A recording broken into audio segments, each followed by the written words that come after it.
Tolokan tahti jalkani pohjii kutkutti. Ievan äiti se tyttönsä vahti, vaan kyllähän Ieva se juttutti. Sillä ei meitä silloin kiellot laittaa, kun myö tanssima laajasta laitaan. Salilla hipput, tupput, tapput, äppyt, tipput hiljalleen. Ievan suu oli mettäisellä, kun ihmiset onnea toivotti. Pää oli märkänä jokaisella, viutu se vonkuja voivotti. Vaan ei tätä poikoo märkyys haittaa, silloin kun tanssii laajasta laitaan. Salilla hipput, tupput, tapput, äppyt, tipput hiljalleen.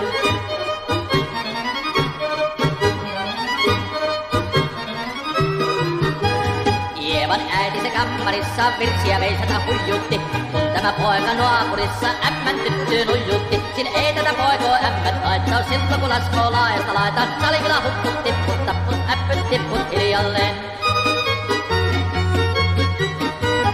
Sieltä oli lystiä soiton jälkeen, sain minä kerran syhkytteek. Kotti kun mäntini ämmä se riiteli ja Ieva jo alkuun nyyhkytteek. Ja minä sanon Ievalle mitäpä se haittaa, laskelma vielä laajasta laitaan. Salivilla hipput, tupput, tapput, äppyt, tipput hiljalleen.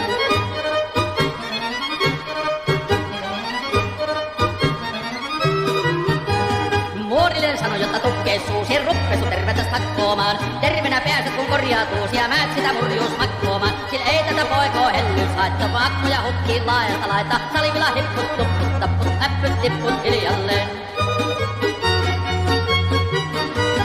Sen minä sanoin, jotta purra pitää, ei mua niivua nielasta. Suat mene